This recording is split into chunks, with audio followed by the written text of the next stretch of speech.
you ready? I'm Vin. I'm Sori. That's Booby. And Jelpy and Ghosty. And Tubi. Huh? Because we have 100,000 subscribers. Victory! Yeah, victory is ours. It's ours. What's going on, ladies and gents? This is Oh My Lord by Nick Cave and the Bad Seeds. This is for the big homie Armando. There are multiple ways, dear listener, that you can get your song reviewed. My favorite way is the community way. $1 at the gate at Patreon, and then you get sucked into the world of the alliances. Mm-hmm. Everybody's part of the village, right? If you watch us on YouTube, if you're in the comment section, if you're on Facebook, facebook.com/Vin and Sori, all that jazz puts you in the village. Right. Now, the clan gang is like the underground bunker.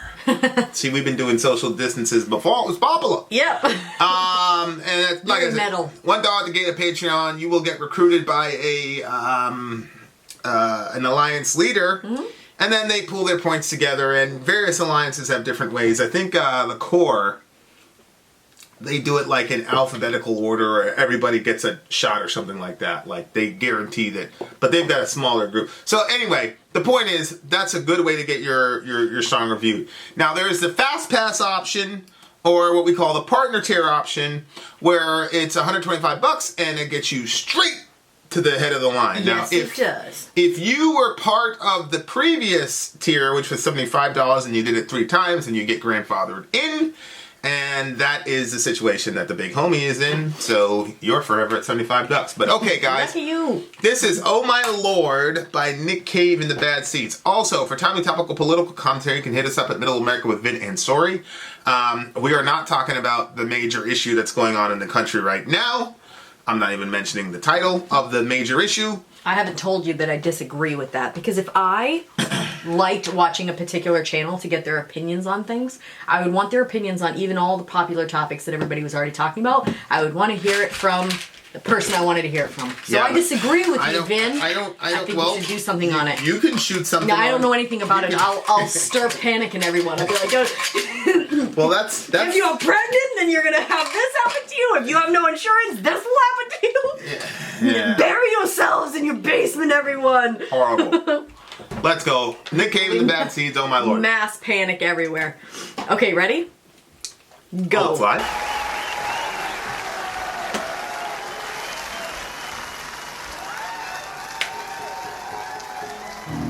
Sometimes I think it's funny when people point. Well, it's a cue. It's the cue. I know. It's just funny.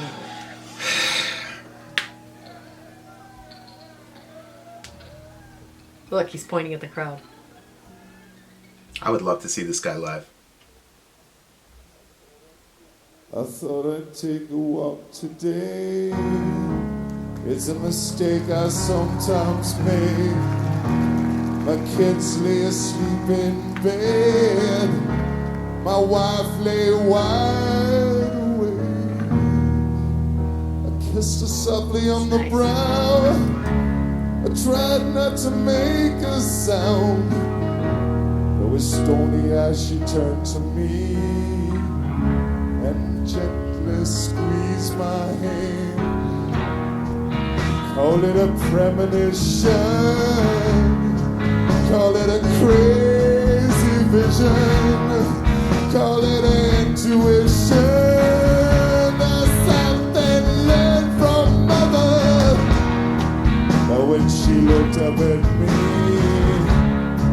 I could clearly see the sword of a Damocles hanging directly above her.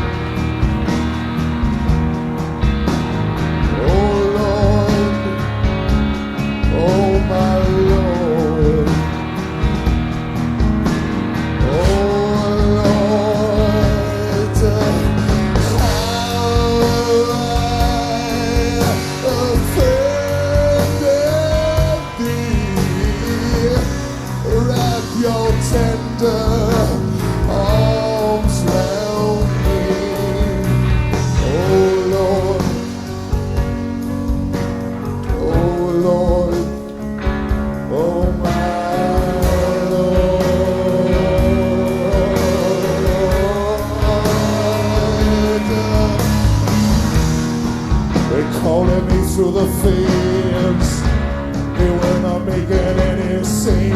hearts. Well, they claimed I lost the plot.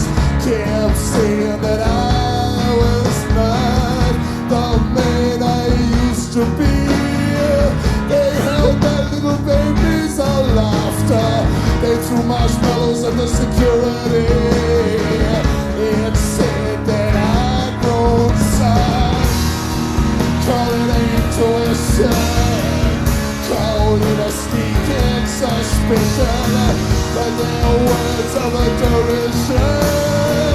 Well, then they did not know me, for even I could see, when they stared at me, the spear of a destiny, while sticking right through. Oh Lord, oh my Lord, oh Lord, have I offended thee? Wrap your tender arms round me, oh Lord. Oh Lord, oh my Lord.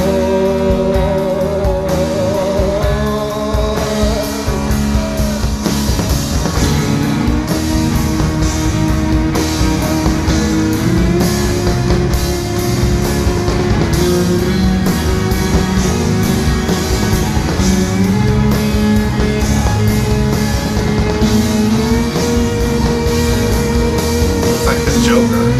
Yeah.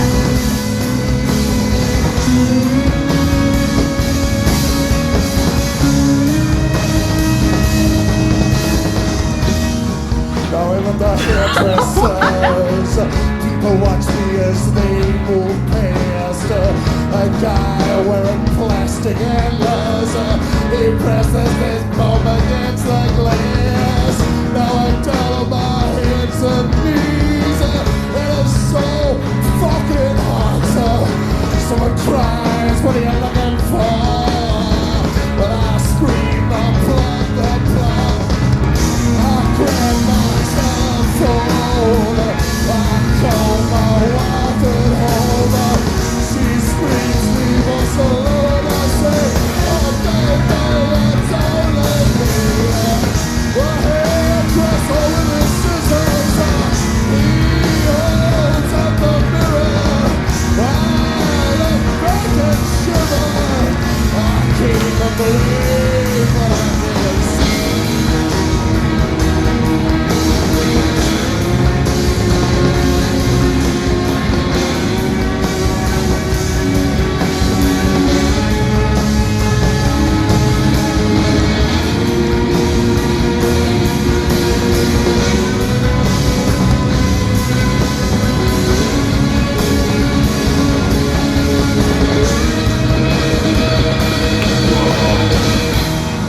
Be mindful of the prayers you send.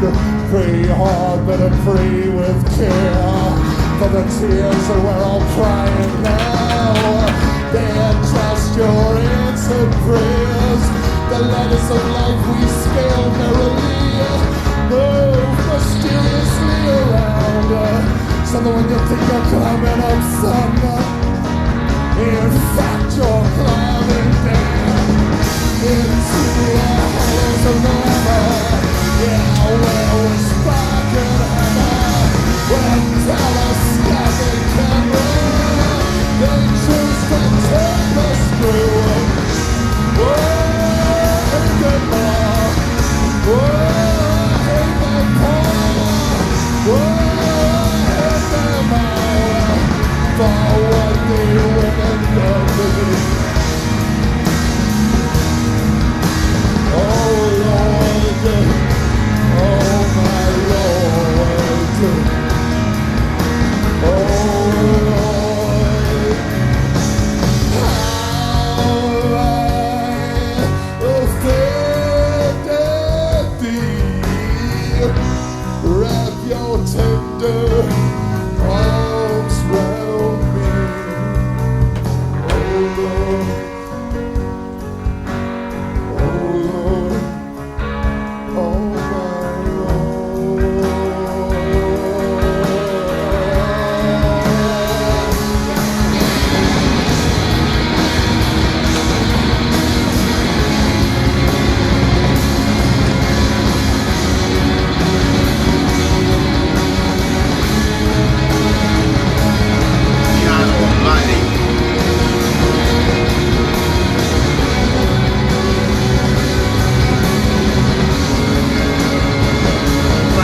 quickest 8 minutes, 8.5 minutes I've experienced in quite some time.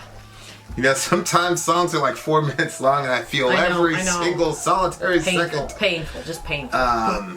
Golly, man, what a. There was somebody crouching in here somewhere. Yeah, on the stage, right? Yeah. Yeah, I think it was a violinist. What was he doing? Right there. Yeah. The violinist. Watch him. Yeah. He's swaying to the music. He's feeling that his part didn't come up yet. Yeah, and he's like right in it. Yeah.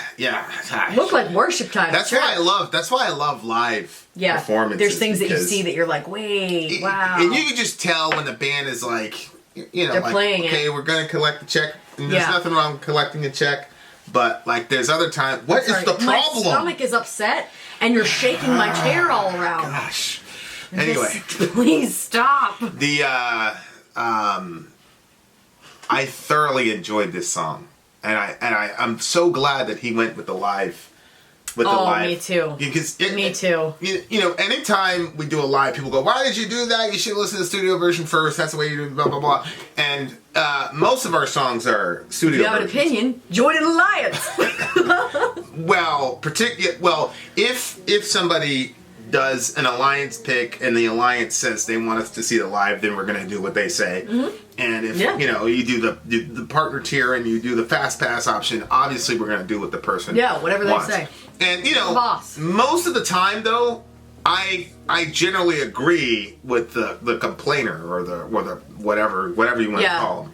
Yeah. But not in this particular. It's almost like seeing Slipknot live. Like you see Slipknot live, beautiful. One because of you want to hear the music, but the other side is like seeing Slipknot live is a ridiculously amazing experience. Yeah. It's like it's so fun. Yeah. Especially we were on the front row and all that, but I like music, but there are like some bands that I'm like, please exit the stage. Yeah, this is boring.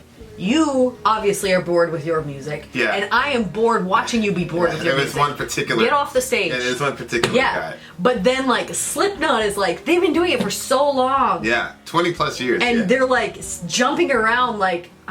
And then here you have these people. I don't know at this point how deep into his career he was, but he was just enjoying it. The whole they were just enjoying it. They all were. And I'm gonna listen to the studio version. Yeah, because there's a lot of things going on, violin-wise, and and I'm sure it's going to be epic, but these guys are coming to Boston. They are? Oh, yeah, I'm working to try to get us, like, backstage. I always get confused, like, which bands you're saying, wow. Well, there's a couple bands this season. How old are these people? This is one of these bands where I'm very, very grateful that we started the channel, because if it wasn't for the channel, we would have never heard of these guys. And this guy is a genius. Like, I haven't heard one bad song from this guy. Mm-hmm. And, like, I feel, this is probably hyperbolic, but I feel like it's like a life-changing experience to go to a Nick Cave show. Oh, man. I really, really do. You see the people were smoking in there and everything? I know. It's just a crazy, like, the way he sets atmosphere, like, I can feel it from here.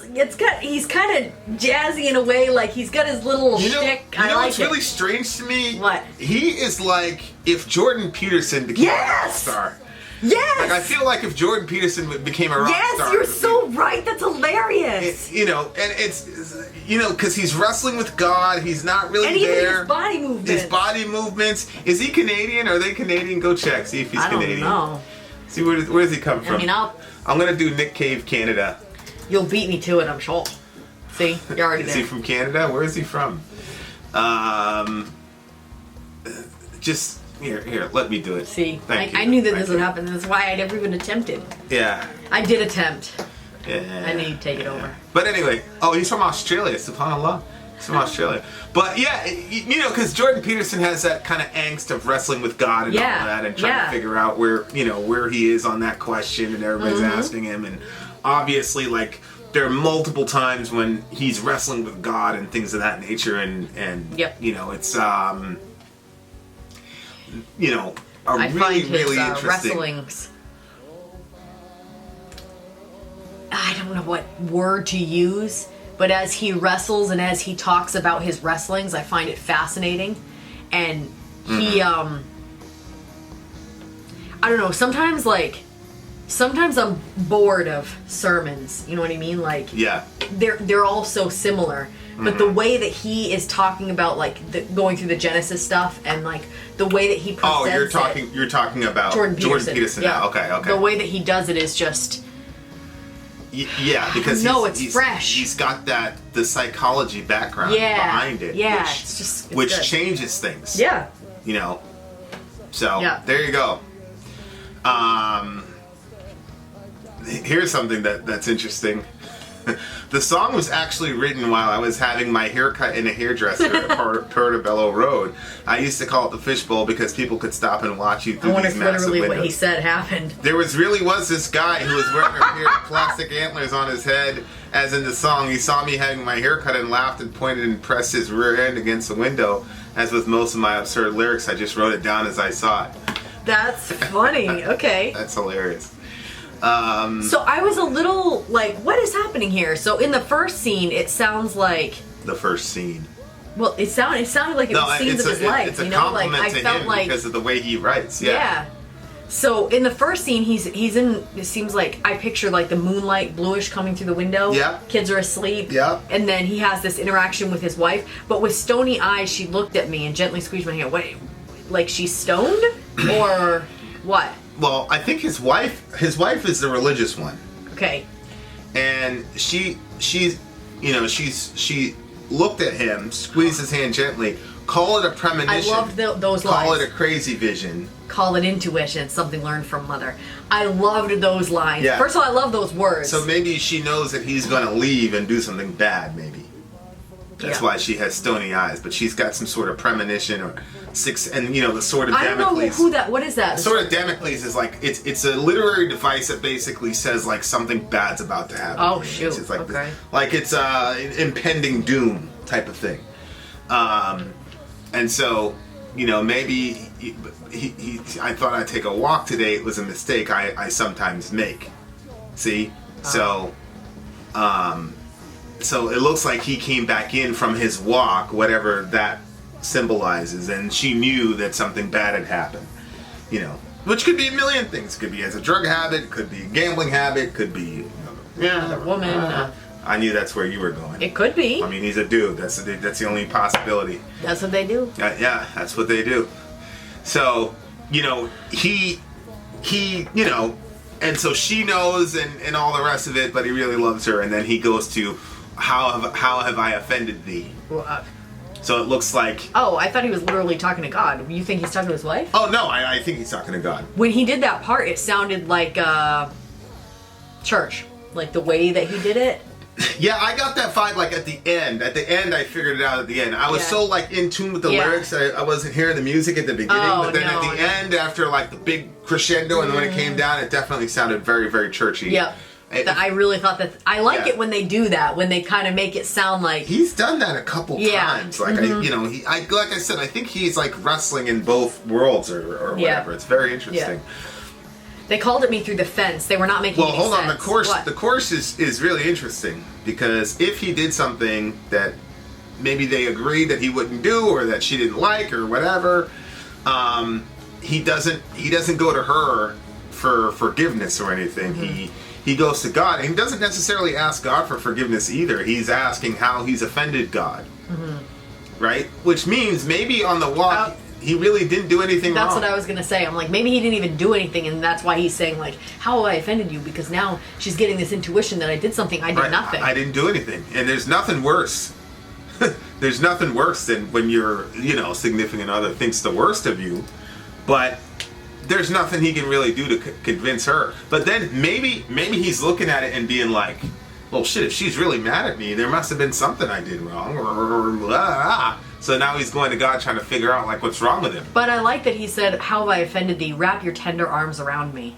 Because I think that's really interesting that he is saying that God has tender arms. Yeah. Yeah. Well, he's getting his notion of God from his wife, I'm assuming, based on the last song that we listened to. So if you get your... Yeah, it's really interesting, like, how you perceive God if usually comes through the channel of the person, right? So like if the person is a harsh person, and they're God's representative to you, then you're going to assume that God is harsh. And if the person's harsh and unforgiving, then you're going to assume God is harsh and unforgiving. But if the person is tender and soft, then you assume that God is that way. So I think that he probably, his understanding of God came from probably his wife, and she's very, very tender, I'm assuming, and so that's why he thinks that way. Their stony eyes. Well, I mean, you could have both of them in there. Yep.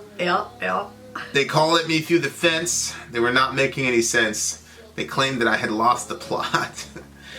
That's a way to say that somebody's crazy. And that's why at the end he was talking about the plot, you know, at the end of the... they claimed that I'd lost the plot, kept saying that I was not the man I used to be. They held their babies aloft through marshmallows at the security and said that I had grown soft. Well, I think that that's him at a show. Oh yeah, that's what I thought. And I think it's that's really funny. All the silly... That's so rude. You know what happens. You know what happens with these bands.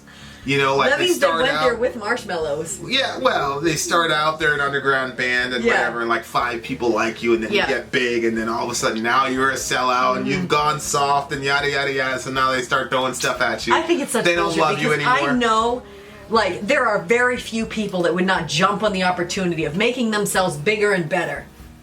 Well, you know what I mean? Well, the other thing is I think like Metallica was saying, like, how many times are we supposed to make the Master of Puppets record or whatever? Like, I want to do something else. Yeah. And the minute you start doing something else, it's, oh, you're a sell. Shut up. It's ridiculous. Like, you know, it's funny though. It's the same thing with Slipknot. I remember like reading interviews with Slipknot, and I remember Corey saying, "We're never gonna calm down. We're never gonna go." Da, da, da. And you know, how can you keep that?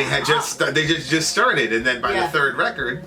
Like, you know. But the thing is, do you love the record or do you love the band? If you love the band, they're going to change, they're going to grow, and you're going to morph with them.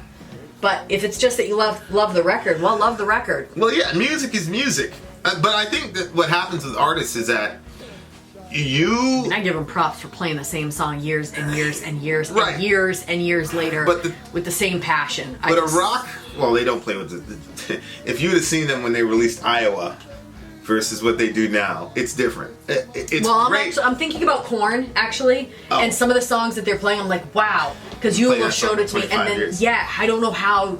Well, yeah. No, yeah.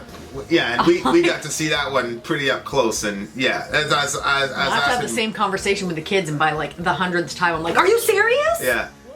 Yeah. I just can't imagine doing the same song. Well, I was asking Brian, I was like, I'm like, how are you doing that? Yeah. And he goes, it's the Lord! And he goes back. That's when we were backstage at the concert. That was a crazy moment. Yeah, that was the cutest. Probably the cutest I've ever seen. You were so happy. That was the happiest I've ever seen. You were happier then than when you married me. It's true. It's true, I was. I know. Now come to find out, you almost said no. So, now I realize why.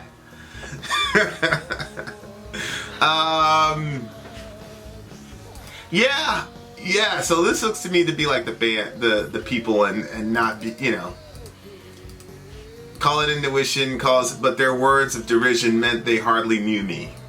For even I could see in the way they looked at me, the spear of destiny sticking right through me. Yep. And, you know, how do you interpret that one? Well, I just take that as those people that were calling him soft and all that, like they, you know, they had all their intuition, their suspicions, their whatever, like they thought but they didn't really know him, you know.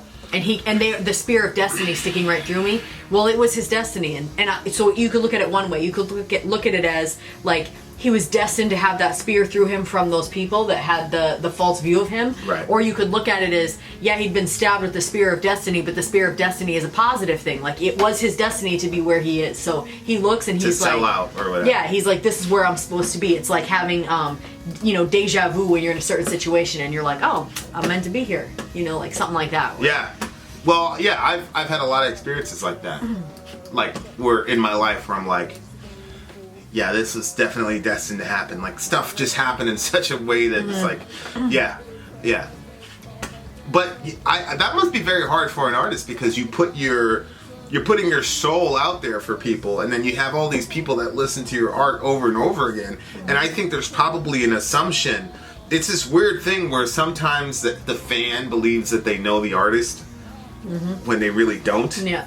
But then I think there's probably an assumption that the artist has that the fan knows something about them that they really don't know. So like what he's saying is like, oh, that means they hardly knew me. And I think there might sometimes be an assumption of, well, if you look at the body of my work and hear what I talk about and sing about, you should know X, Y, or Z thing about me, that I wouldn't be a sellout or I wouldn't do my art for whatever. But they don't know him, and I think that's a realization of, whoa. And that's a big thing, man. Yeah. Like, when you're a person who puts yourself out there like that all the time, like, it even happens with us. It's like, I'm like, you know, sometimes I have conversations with people. I'm like, oh, this person obviously doesn't know me. Like, even though I've put certain things out there, it's all. I'm like, oh, okay, this person obviously, like, they really don't know. And it's like, whoa, I think sometimes they misunderstand you and me and think we're the same. Right. That's very true. You're wrong. You're very wrong. You're extremely wrong. Yeah. Be mindful of the prayers you send. This was a good one. Yeah. And we both kind of reacted at this line. Yeah. The tears that you're crying now are just your answered prayers. Oh boy, the irony. Oh my goodness. The ladders. Yeah. Yeah. I mean, I'm not going to dig into it here, but. What do you mean? What? I don't know what you're saying. I'm digging into it right here. Oh, okay. I'll tell you after. I mean, I'm surprised you don't know. I have no idea where you're going, but. Oh boy. I have no idea where you're going. I think it'd be interesting, but okay, let's not have the conversation on the camera. Well, I've said this to people a lot. I said, you know, some of the best prayers that God has answered is when God has said no to you. Yep. Because you have no idea what you're asking for. Yep. Like, you think that, you know, oh, if I had this in my life, it'd be perfect, yada, yada, yada. Mm-hmm. And it's like, no. That's not how it goes. And I do think, though, sometimes God goes, okay, sure, take it. Yep. Go for it. Have it. I do that as a parent. I'm like, yeah, man, go for it. Eat that 9th chocolate bar. Ah, my belly. Yeah, but sometimes their belly doesn't hurt. I'm like, are you serious? Yeah, you just have to, it depends on which kid it is. You know, Johan will eat himself to where he's in serious trouble. You know, Zoe does that. Dorian would manage himself very well. Yeah. Dorian, you can't do that with, because, you know, he'll take all the candies, and then at night he'll have like a whole stack of them to last him for the week. Like he'll yeah, but no, I'll tell them, you can't eat that many apples or that much watermelon. It's going to give you a bellyache. And they say, I'm going to be fine.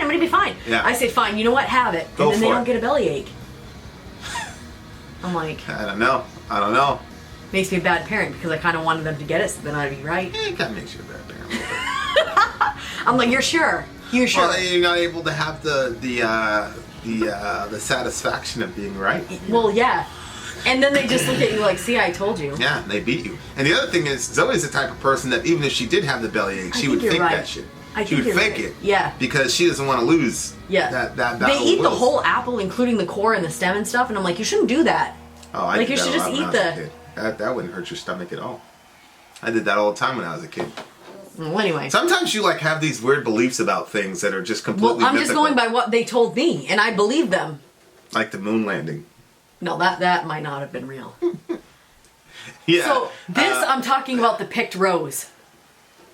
Yeah, I mean, Yeah.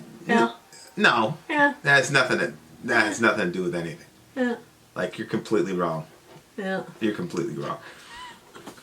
But what's interesting is that the ladders of life that we scale merrily move mysteriously around. So that when you think you're climbing up, man, in fact you're climbing down. Yeah, it's like, yeah, you got that thing, man. Go for it. Yep. Do it. Yep. You know? And then in the hollows of glamour where the spikes and hammer with telescopic camera, they chose to turn the screw, which is obviously spikes and hammer is what you use to crucify a person, right? Mm-hmm. It's that whole human condition where people love to make heroes out of people, and then they love to crucify those heroes. Yeah. And you're seeing it happen now with Bernie Sanders, Jimmy Dore's turning against him, which, Well, Bernie, he deserved. He stood behind him for a long time, even though he had his suspicions. He deserves it. He deserves it. But it inevitably happens to all your heroes. Yeah. It's one of those things. It's very few times when you have a hero that the public allows to remain a hero. I remember like Justin Bieber, like 4 years ago, everybody was like, everybody and their mother had some Justin Bieber meme mocking this kid, and I'm like, 2 years before, well, he had a drug problem, and he was just like, he was spinning out of control. And so people mock him? Oh yeah, they were mocking him hard. The kid almost died multiple times. What is wrong with people? I don't understand. He's a kid. Well, I mean, he was 21 at that time. And how old were the people that were mocking him? I mean, but look. These are people who don't have much to do, much going for them. I think that's really sick. They don't have much going for them. If you did that, you should be ashamed of yourself. That's wrong. Well, I mean, they did the same thing to Britney Spears, yes, I when she remember was having doing her that to Britney meltdown and all Spears. that. Like, these are people that don't have a lot going for them. And they, on the one hand, they admire somebody who does have something going for them, but at the same time, they're extremely jealous of them. And so they enjoy. Didn't Justin Bieber become a Christian? Oh yeah, he's a legitimate Christian. Like, he's a legit Christian. Like, he's following Jesus the best he can and all the rest of it. But that's terrible. That's not right. But it was during that time period where God found him. So look at the way you're looking at me right now. You can't be mad at him there. That's cute. What, the video that says surprise? Oh, I didn't even realize that's what it was, but just the look on your face is cute. Was that what it was? Yeah. Was that the video? Yeah. Oh. Are we ever going to release that video? Yeah. Okay. I'll just put that screenshot in there so you guys can see how he was looking at me. It was a very cute picture. So, I mean, it's a fact of life that people have to learn. Like, you have to be mindful about what the ultimate goal is in your life, I guess. Mm-hmm. Because, sometimes, if you get what you really, really want, and then that thing doesn't become what you think it's going to be, then that's the most miserable person you can ever see. Yeah. Whereas the thing is, if you don't have the ultimate goal and you can still go toward it, then you can tell yourself oh, the reason I'm not happy is because I haven't attained this goal. Yeah. So sometimes it's good to have those unattainable kind of ideas so that you don't end up with that type of disillusionment. But he's figured it out. I think too that sometimes you need to recognize that when you're out running and you're super, super thirsty, you don't think that glass of water is going to sustain you for the rest of your life. You know that it's just a temporary thing, and then you're going to be thirsty again. And I think sometimes we think that one event or one thing or one person is going to be the drink that satisfies us for the rest of our life, and then that's just simply not true. Yeah. And so you would be wildly disappointed if you thought that was the last drink you were going to have to take, and then you're thirsty 2 hours later. You're like, what? I just satisfied myself 2 hours ago? Why am I thirsty again? Yeah. But recognizing things for what they are, and recognizing that no thing or no person is meant to satisfy you for all of your life. That's a job for a God, not a job for a person or a thing. Then you can appreciate the thing or the person for who or what they are, without having these unrealistic expectations for them. Yeah, but it seems to me that this is him coming to the conclusion that, hey, I made it to the top of the hill, I did it, yada yada yada, and now he's got to deal with media and ungrateful fans and people who would love to celebrate his downfall and yada yada yada, and that's a hard thing to realize. But obviously he was able to channel it in something positive with his art, and then it goes to God, because now it's how did I offend thee, in the sense of no matter what he does, he can't get the relationship right with his girl. He can't get the relationship right with his fans. He can't relate to himself with his fame. I must be doing something wrong to who have offended you. Which is really interesting as far as my philosophy with God, is that the things that make us miserable ultimately are the things that offend God. And I think a lot of times people equate I am miserable with God punishing me because I'm doing something that God doesn't want me to do. Whereas I would say that God doesn't want you to do something because it will make you miserable. Yeah. And so he aligns what makes him angry and offended with what's going to make you miserable. Yeah. And so you're right in the sense that yes, he's upset at you, but you're wrong that the misery that you're dealing with is you know, so he's and like sometimes go ahead. Well, you know, like if you're talking about like ultimate satisfaction or ultimate peace, for example, right? God says, go to me. Right. And is he offended when you don't go to him? Of course. But the other thing is God knows that you're designed to run on him. Yeah. That he is a fuel that your soul is designed to run on. So it just so happens that you will always be miserable if your soul is not running on him. If you're not taking that fuel source from him, then you're always going to be miserable. So yes, he's upset that you're going to somebody other than him, but that doesn't necessarily mean that he's actively making you miserable. You're making yourself miserable because you're feeding on something that you were not designed to feed on. And so the vehicle's never going to work properly. Right. But that's not because God is destroying your vehicle. It's because the fact of the matter is he stacked the deck at the beginning of the game to say that the only way that the vehicle is going to run properly is if it runs on him. Right. So I think that's like the ultimate lesson for me in the song is that if I was God, you know, if I could hear God speak back to him, it's like, hey Nick, man, I don't got a problem with you, bro. It's just that you're going misaligned around here. Yeah, you're misaligned. You're going around looking for that ultimate satisfaction. Your wife's not going to do it. The fans aren't going to do it. Fame's not going to do it. Yeah. And so there you are. But what were you going to say? Or you agree? Well, I do. I agree with you. I was just thinking, basically, was like sometimes at the onset of something, it's like awesome and wonderful, and then as it like carries on, then that's when it becomes tragic or stressful or terrible or whatever. So sometimes, you know, because you're saying like what offends God is what makes us miserable, but Right. sometimes what makes us miserable eventually is not what made us miserable to begin with, because sometimes when you start something, even though it's something sinful or something bad, it's still pretty wonderful. And then it's almost like Right. you find the rot after a while, you know, like sometimes Right. it takes a little bit of time for the gold to wear off and the rot to be seen. Yeah. So. Yeah. But so aside from him, he was very captivating in the live performance. That violinist, man. Yeah.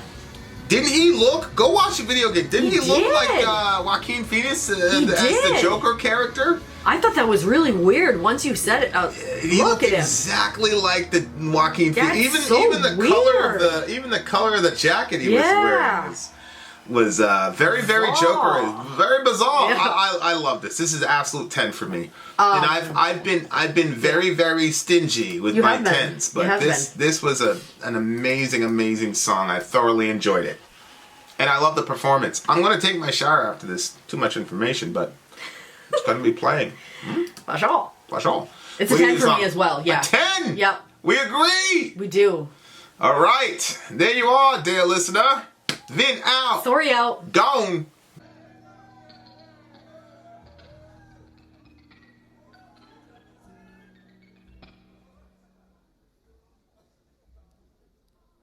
I thought I'd take a walk today. It's a mistake I sometimes make. My kids lay asleep in bed. My wife lay wide awake. I kissed her softly on the brow. I tried not to make a sound.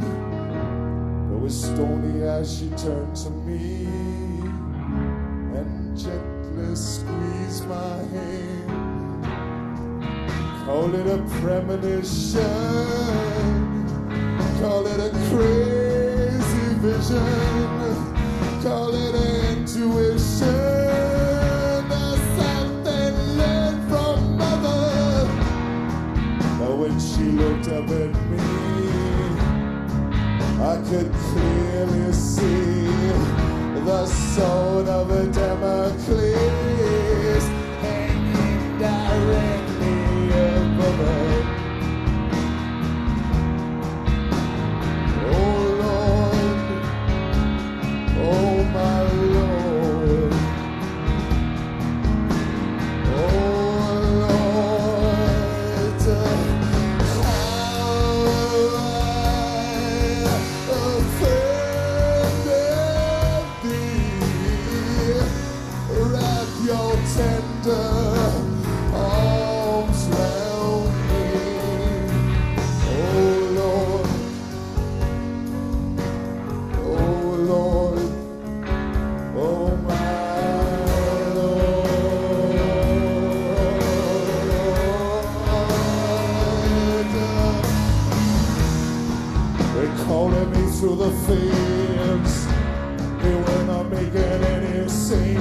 Well, they claimed I lost the plot.